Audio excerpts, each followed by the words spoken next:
का तस मान लेने के बजाय उसके पीछे की वजहों को खंगालना है। बिल्कुल। इसी से जुड़ा किताब में एक बड़ा भारी शब्द इस्तेमाल हुआ है, समाजशास्त्रीय कल्पना, यानी सोशियोलॉजिकल इमेजिनेशन।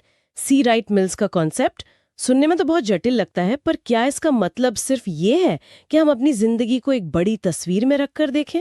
आपने बिल्कुल सही पकड़ा। सुनने में भारी है, पर इसका आइडिया बहुत शक्तिशाली और सरल है।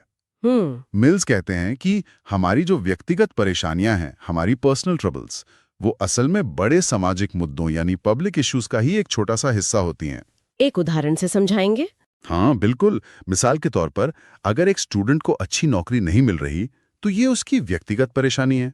हो सकता है उसे और मेहनत करने की जरूरत हो। ठीक है। लेकिन अगर देश के लाखों पढ़े लिखे युवाओं को नौकरी नहीं मिल रही, तो क्या ये सिर्फ उन लाखों लोगों की व्यक्तिगत नाकामी है? नहीं, तब तो ये एक राष्ट्रीय समस्या बन जाती है।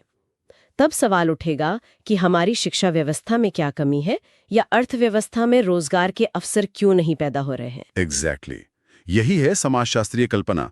ये हमें मैं की समस्याओं को हम की चुनौतियों के तौर पर देखना सिखाती है। अच्छा। किताब में बेघर होने का भी उदाहरण है। एक व्यक्ति का बेघर होना उसकी निजी त्रासदी हो सकती है, लेकिन जब हजारों लोग सड़कों पर रहने को मजबूर हों, तो सरकार को इंदिरा आवास योजना जैसी नीतियां बनानी पड़ती हैं। क्यों? क्योंकि सरकार मानती है कि ये एक सामाजिक मुद्दा है, जिसका समाधान व्यक्तिगत स्तर पर नहीं बल्कि नीतिगत स्तर पर ही हो सकता है। और ये नजरिया तो एक सिविल सेवक के लिए सबसे जरूरी है। उसे तो हर समस्या को इसी बड़े कैनवस पर देखना होता है। क्या हम इसे किसी यूपीएससी के सवाल से जोड़कर देख सकते हैं? हाँ हाँ बिल्कुल।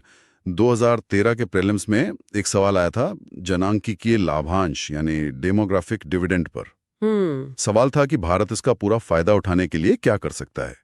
सही जवाबों में से एक था कौशल विकास को बढ़ावा देना। Promoting skill development. जी। अब इसे समाजशास्त्रीय कल्पना से जोड़िए। किसी एक व्यक्ति के लिए स्किल सीखना नौकरी पाने का एक निजी तरीका है। ये उसकी पर्सनल ट्रबल का हाल है। सही बात है। लेकिन जब देश की 65% आबादी 35 साल से कम उम्र की हो, तो उन करोड़ों युवाओं को स्किल देना एक पब्लिक इशू बन जाता है। ये एक